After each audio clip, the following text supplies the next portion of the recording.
Thank you, sir. Thank you, Representative Cafaro.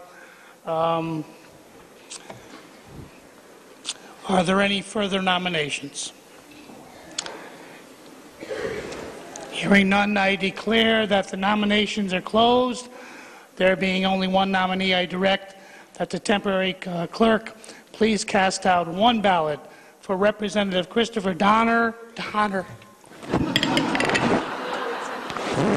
Oh, my Lord. See, I really don't want him to come up here. See, I want to stay here as long as I can. My Lord. Let me try that again. I direct that the temporary clerk please cast one ballot for Representative Christopher Donovan as the Speaker of the House. Mr. Speaker, the ballot has been cast.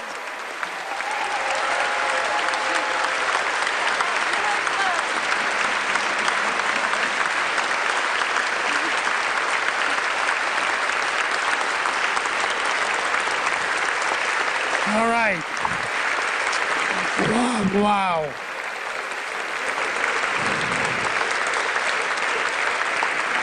Okay. Representative Donovan is the next Speaker of the House of Representatives. Congratulations, Representative Donovan. At this time, I would like to appoint 4 representatives to wait upon and escort the Speaker-elect to the dais to be sworn in. And for that purpose, I would appoint Representative Merrill, Representative Altabello, Representative Cafaro, and Representative Harkins. If you could please escort the new Speaker of the House into the chamber.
So anxious.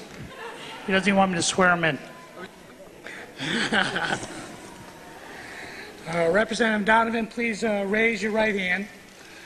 You do solemnly swear or affirm that you will support the Constitution of the United States and the Constitution of the State of Connecticut, so long as you continue a citizen thereof, and that you will faithfully discharge, according to law, the duties of the office of State Representative and the duties of the high office of Speaker of the House of Representatives to the best of your abilities, so help you God. I do.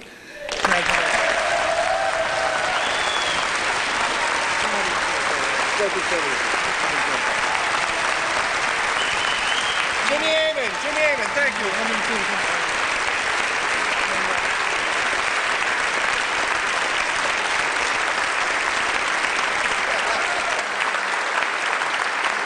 Thank you. Thank you, everyone. Thank you, Larry. Thank you, Denise. Thank you all. Hey, Meriden, how you doing back there?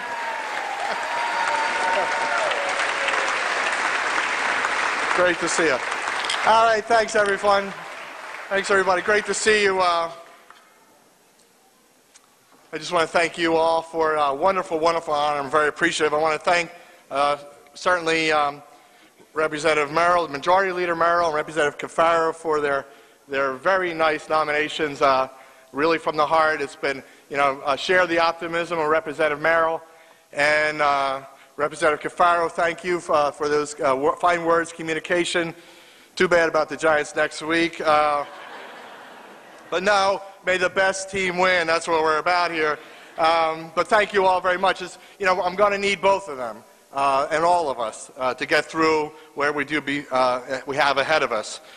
Thank all the House members, families, and friends who are here today to share on this occasion. I'd like to introduce some of my guests here before I go on with this speech. But you heard a little bit about my family who are here. I'd like to point out some of the people. I asked my wife to please stand. My wife, Nikki, who's...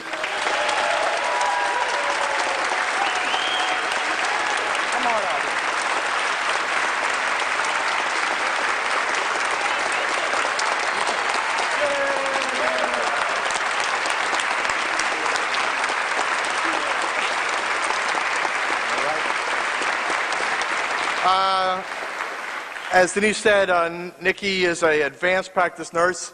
She works with HIV population here in the Hartford area. She's been my lovely wife for nearly 32 years.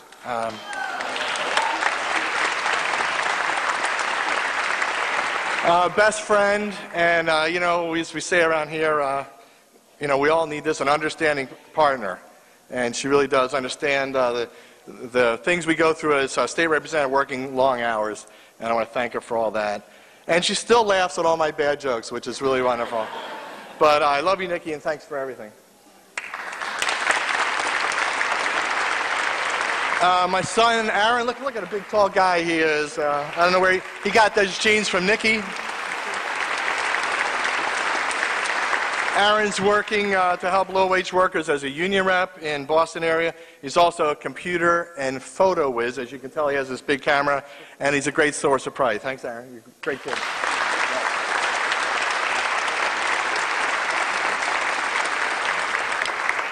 My lovely daughter, Sarah, sneaking up behind. Sarah, come here, Sarah.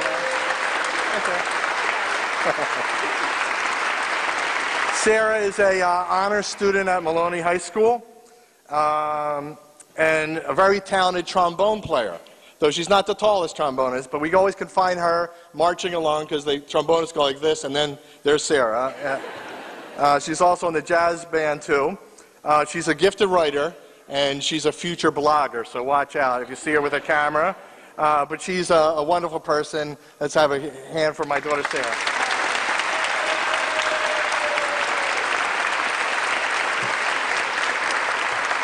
I'm so lucky to have such a loving, fun, and close family. I'm really, really lucky. I'd like to point out some other people who traveled from afar to get here, but my brother, Pat. Pat, stand hello, say hello.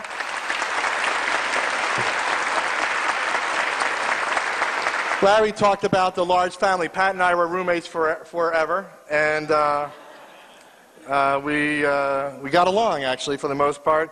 His thing was he liked to have a fan on at all times, and oftentimes even in the winter.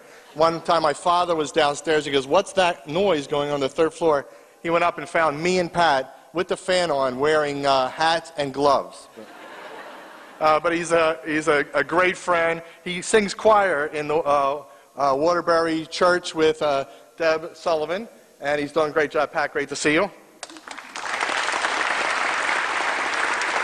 And Denise mentioned I went to Villanova, as did Kevin Ryan. We were colleagues. Kevin, good for Villanova. And Denise, Mary Parisi, a friend, is here. Emerson's here, went for Villanova too. But Nikki was the Dean of Engineering's daughter. So I married the Dean of Engineering's daughter. I thank God I wasn't an engineer, I was biology. But Two other dean's daughters are here. My sister-in-laws, Frances and Kathy. Why don't you stand up?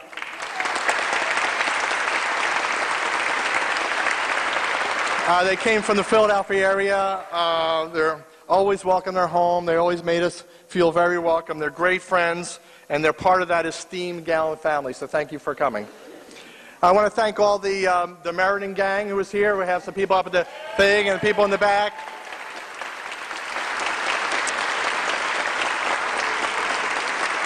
Thanks for all your support over the years. You know, Meriden is such a friendly place. When I first went, you know, door knocking, go to door to door. People welcomed me in their homes, and we got to know each other, and they've supported me ever since. So I want to thank you for all your support, and we look forward to doing great things. Thank you all for coming, and I'd like to point out my fellow speakers who are here. It's always kind of fun. Now you're a speaker, you look around, hey, there's a bunch of other speakers sitting down there. And what a nice bunch, aren't they? Speaker Balducci, I didn't serve with Richie, but I worked with him.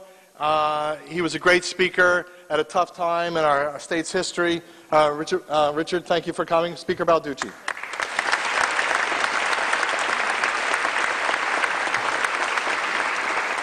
Speaker Ritter came in when I came in. He gave me many opportunities, and one thing I found about Tommy, he was just an open, gracious speaker. His door was always open. I don't know if that's a challenge to keep it as open as he had it, and you always felt welcome with Tommy. And he also made sure that people got together. That was one of his big legacies, and I think that was a great thing. Thanks, Tommy, for everything.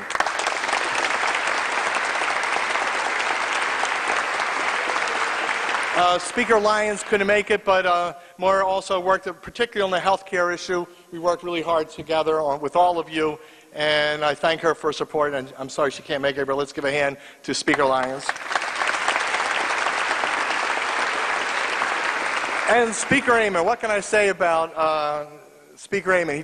We often hear about Connecticut's finest. Well, Jim Amon, one of Connecticut's finest. Speaker Amon, pleasure working with you. Jimmy.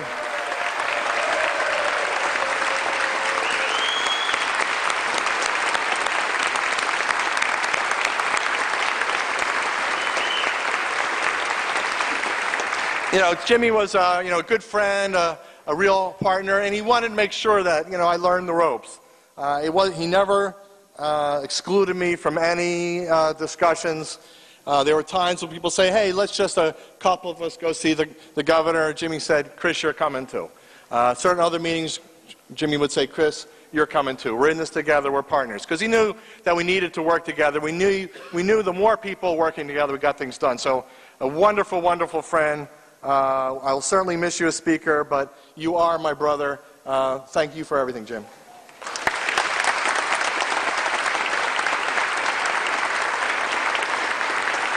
Also, Speaker Amon talked about two of our speakers who couldn't make it tonight, Speaker Brown and Speaker Stolberg.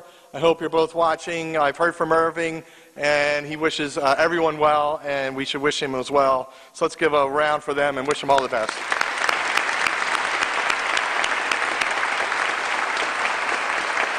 And Representative Faith McMahon, she also told us she couldn't be here, but I know you clapped earlier for her, but she needs to know that we're all caring about her, and we really, really are.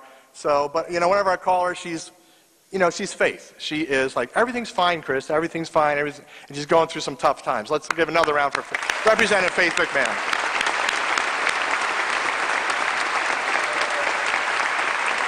Faith's great. Talk about an optimism. She's like the most optimistic person I've ever met, other than my mother. I think my mother is the most optimistic. That's where I get it from. But anyway, thank you very much. I'm honored to be your speaker, and I pledge to work for you and with you to give Connecticut a House of Representatives they can be proud of. Like you, I feel so privileged to serve as a member of the House of Representatives. The opportunity to share ideas, develop policy, listen, argue, and agree with fellow representatives from across the state is a unique and rewarding experience, an experience we should always cherish. Maybe growing up in a large family Mom, dad, 4 brothers, 3 sisters, and a grandfather, I feel very comfortable with a large group. This house is the home of my legislative family. We are family. To the veterans, great to see you. Let's work again. And veterans, please join me in welcoming our new brothers and sisters, our newly elected House members with their families and friends. Let's thank. Come on in. You're in the family now.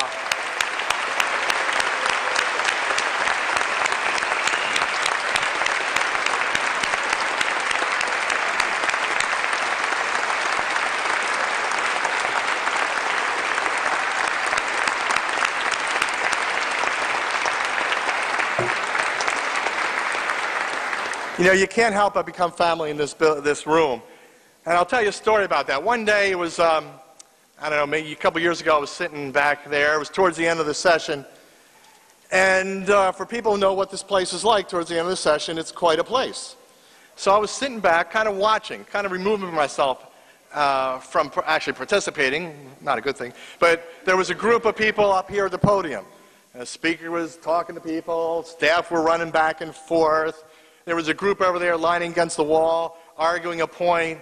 The minority leader had a gang around them. They were working on something. There were people behind me. I think they were telling jokes or something. But the place was just rock and rolling. It was rock and rolling. The place was boiling. It was churning, right? And I'm just sitting back there, kind of where Dick Roy is, and saying, you know, this place is great. This is absolutely the greatest place to work. You know, we know what that's about. And who comes walking down the steps but one of their state senators? So I turned to him and said, hey, Senator, is this place great or what?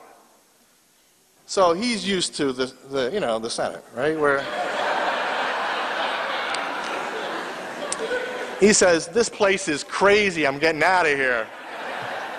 He didn't get it. He didn't get it. He didn't get it. This is a unique place. And it kind of shows the genius of this place, of this chamber. It takes, and the beauty of it, to get 151 of us with lots of opinions about lots of different things, cram us together in one room, and we know, all of us, that process will make sure we will get it done. Here's to the House of Representatives.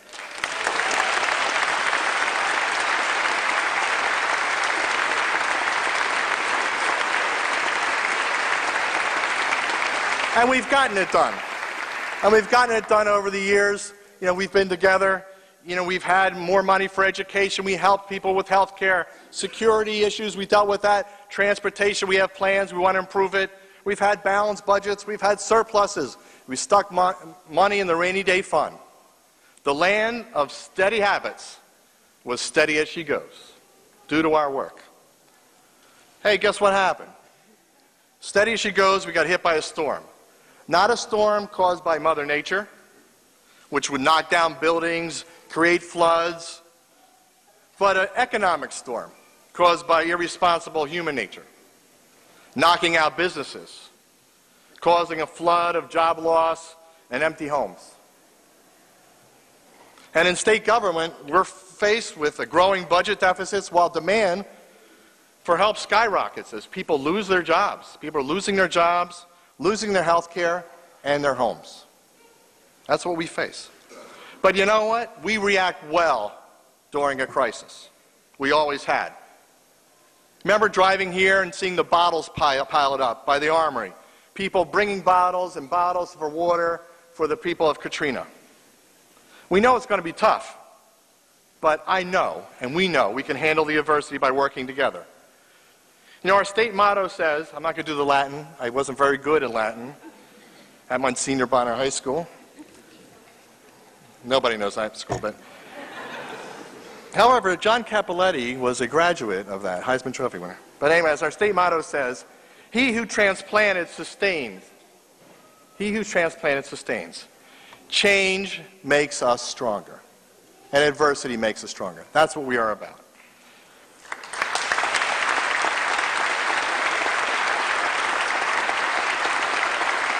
So the question is, can we do it?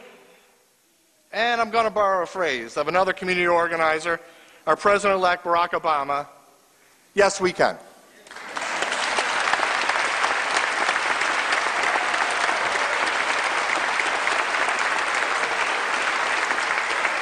I look out and I see the passionate faces of us.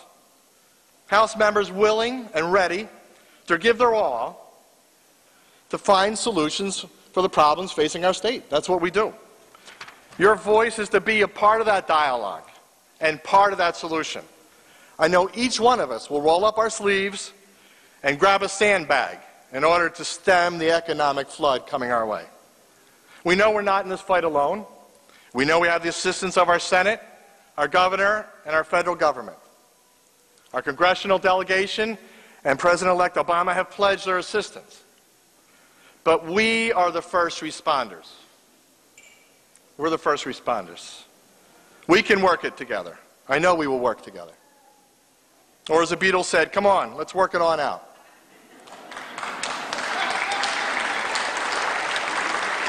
Maybe I have to shake it up a little, right? But I'd like to close with one of my favorite moments in this House chamber. There's been a lot, but this is my favorite. And I think that people who are there, maybe this is one of your favorites too. I hope it is. Okay. So it involves actually some of these speakers here. But we were working on a bill, I believe in 1996, on managed care reform. And pretty much everybody in the room had worked on it. The chairman of the committee was Representative McDonald, wonderful, wonderful state rep. We miss her. Chairman of the insurance committee was Jim Amon. Speaker of the House, Tom Ritter. And Majority Leader, Maura Lyons. And what had happened was we thought we had a deal. We thought we had an agreement on a managed care reform bill that all of us in this chamber had worked really hard to make work. It was a bipartisan proposal, and everything was going great, and we felt really good about it. I had served on the Public Health Committee and worked with the committee members there. And it was one of the last days of the session, and we heard that the Senate was thinking of not even bringing the bill up for a vote. Bringing the bill up for a vote. We were upset. We were very upset. So we decided, you know, hey, we're the House. Who are they to tell us what to do? We're going to send the bill up anyway. Let's see what they do about it. Okay? So Representative McDonald was standing over there. She brought the bill out. And she had invested so much in this bill. She had invested so much in the bill. As she described it, she started to get caught up in the emotion of the day and what was happening and how disappointed she was. But she was fighting, and she actually stumbled in her seat and kind of slumped, caught up in the emotion. Majority Leader Lyons grabbed the microphone. She stood up and explained the bill in detail. Representative Norma Guile said this is the right thing to do. Representative Winkler said this is the great thing to do. Representative Jack Stone said it was a good thing to do. Some other guy from Meriden said it was a good thing to do. And after, I mean, everybody was united. This is something that we felt very strongly about. So Tommy Ritter, being the speaker he was, it was going to be a voice vote. So he said, okay, actually the quote. It took me forever going to transcripts to find this, because nowhere did they, in the whole debate, did anybody mention managed care. I had to go through transcripts. But here's this, and if I just put Ritter, it was all day, but Tommy Ritter says, are we ready to vote? Voice vote. Why don't we send a message upstairs, okay? Let's see if they can hear it. And he said, all those in favor said aye, and this place rocked.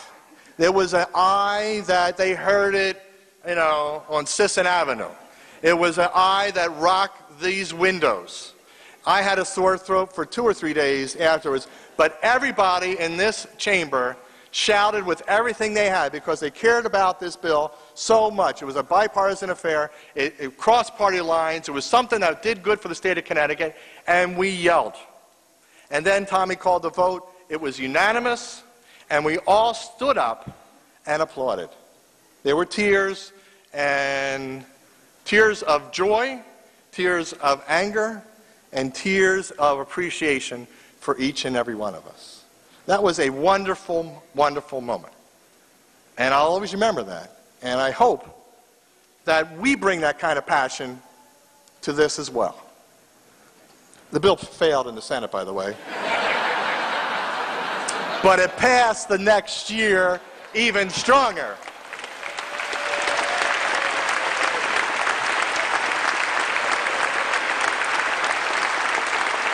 So, this is not a place, but it is a place. It's people. It's all of us. Dedicated, intelligent, hardworking people who care deeply about issues. Maybe not the same issues, but we care deeply about these issues. And we want people to listen to our point of view. We want to argue our point of view. We want to push for our point of view. Sometimes the vote we win, sometimes the vote we lose. But that's Connecticut, and that's all of us. And it's certainly an honor to preside over such a wonderful house full of dedicated individuals called the House of Representatives. Let's get to work. Let's roll up our sleeves and bring your sandbag. Thank you very much. It's quite an honor. Thank you very much. Thank you, Meredith. Thank you.